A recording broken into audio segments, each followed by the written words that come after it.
समय की बात है। एक छोटे से गांव में एक परिवार रहता था। उसमें एक माँ और उसके पिताजी रहते थे।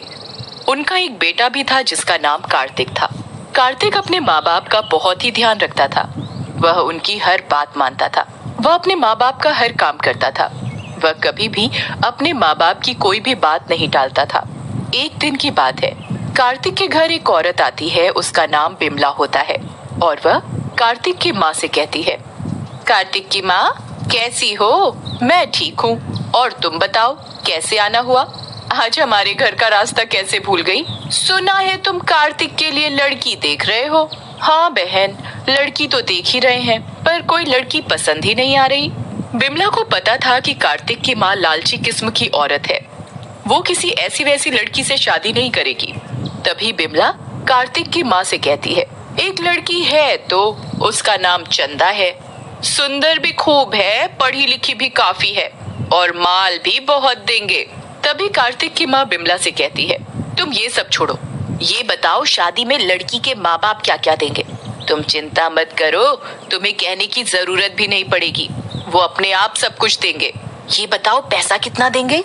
अरे लड़की के माँ बाप बहुत पैसे वाले हैं, वो बहुत सारा पैसा देंगे। तो ठीक है, मैं कार्तिक की शादी चंदा से करने को तैयार हूँ। और अगले हफ्ते कार्तिक की माँ कार्तिक की शादी चंदा से कर देती है और चंदा नई नवेली दुल्हन बनकर अपने ससुराल में आती है। ससुराल में सभी लोग चंदा का खूब अच्छे से स्वागत करते हैं। और अगले दिन लेकिन कार्तिक की माँ का तो ध्यान चंदा के साथ लाए सामान पर था। तभी कार्तिक की माँ चंदा से कहती है, तेरे बाप ने शादी तो ठीक ठाक कर दी, लेकिन शादी में पैसा तो दिया ही नहीं। शादी से पहले आपने तो ऐसा कुछ बोला नहीं था। हमने तेरे माँ बाप से कुछ नहीं मांगा तो इसका मतलब ये नहीं कि वो अपनी बेटी की शादी में कुछ दे ही ना। चंदा अपनी सास की बात सुनकर बहुत रोती है। तभी कार्तिक चंदा से कहता है, अब रोती ही रहोगी या कुछ खाने के लिए भी बनाओगी? कब से हम लोग भूखे बैठे हैं। जी अभी लाई। और चंदा रसोई घर में खाना बनाने चली जाती है।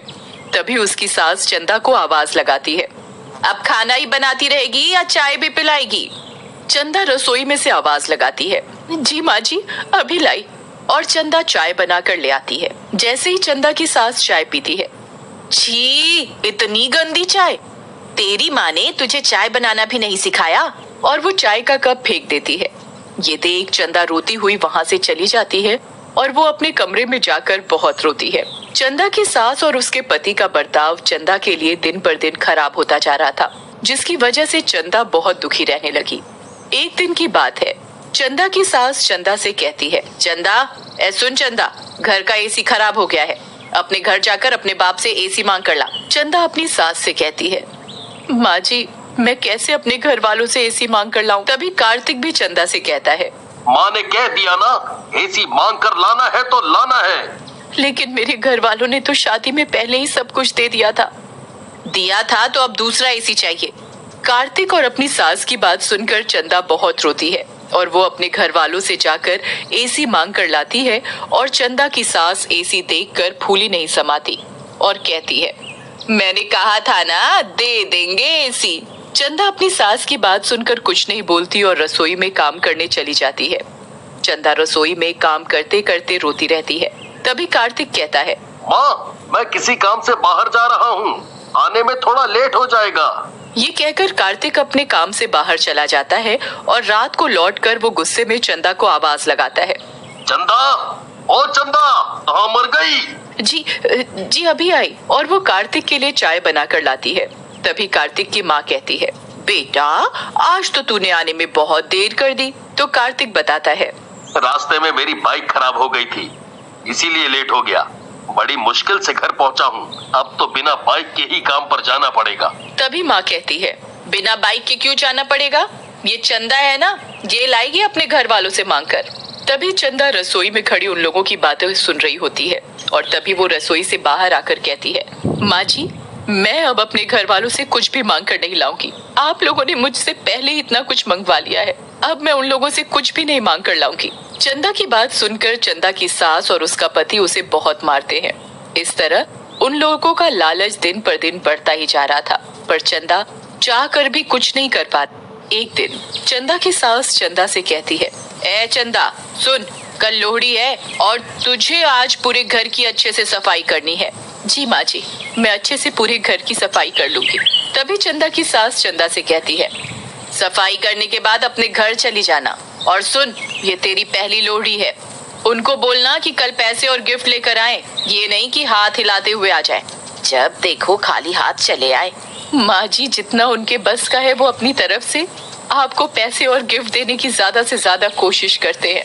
मुझसे जबान लड़ाती है, पर माँ जी वो कहाँ से ला कर देंगे? उनकी हालत तो पहले से ही खराब चल रही है, उनके पास अब देने को कुछ नहीं बचा।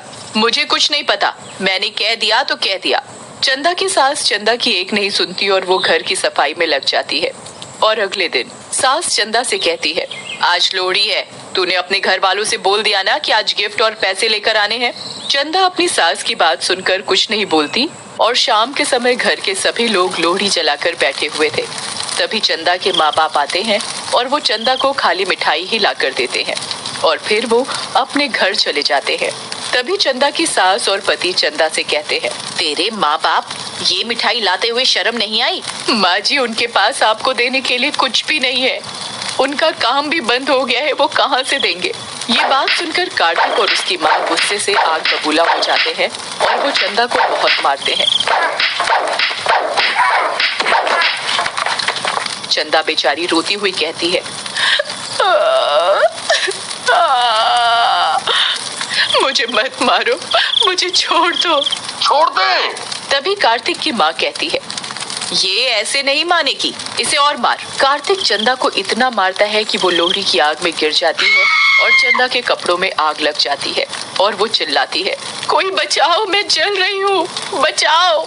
वो चिल्लाती रहती है पर उसे कोई नहीं बचाता और वो पूरी तरह जलकर मर जाती है और वो एक चुड़ैल बन जाती है। और रात को जब कार्तिक अपने कमरे में सोया हुआ था तो वो कार्तिक के कमरे में आती है और उसे जोर से थप्पड़ मारती है। तभी कार्तिक की आंख खुल जाती है मम्मी। और वो चुड़ैल को देखकर चिल्लाने लगता है, चुड़ैल, चुड़ैल, कोई बचाओ। बचाओ, कोई नहीं बचाएगा तुझे, तू चाहे कितना भी चिल्ला ले। चुड़ैल की शक्ति से कार्तिक के चिल्लाने की आवाज किसी को सुनाई नहीं देती और चुड़ैल कार्तिक के बाल पकड़कर कार्तिक को बहुत मारती है।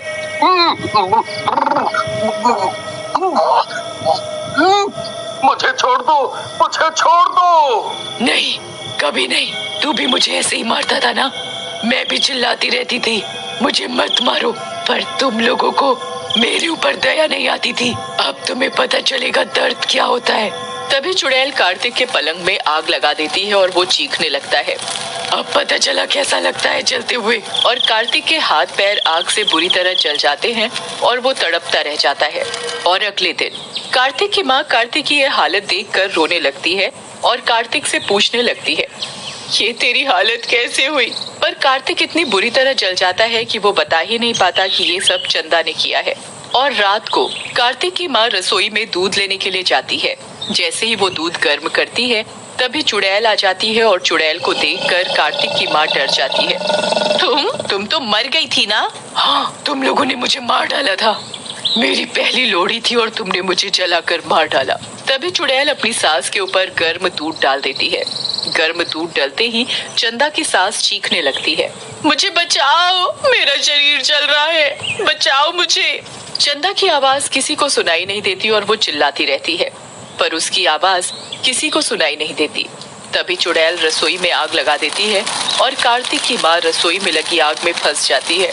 मुझे मत जलाओ, अपनी भराई तो मत जलाओ, अब तुझे पता चलेगा कैसा लगता है जलते हुए। ले, अब तू भी जल। मत जलाओ, मुझे मत मारो, मैं जल रही हूँ। तुम लोगों के लालच की वजह से मेरे माँ बाप को कितनी तकलीफ झेलनी पड़ी, पर तब भी तुम लोगों को दया नहीं आई। मैं भी चिल्ला रही थी पर तुम लोगों ने मेरी एक नहीं सुनी और मुझे जलाकर मार डाला।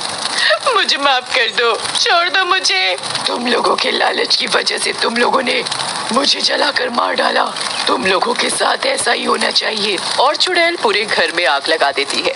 उसमें कार्तिक और उसकी माँ बुरी तरह जलकर मर जाते हैं और चंदा की आत्मा भी शांत हो जाती है और फिर वो वहाँ से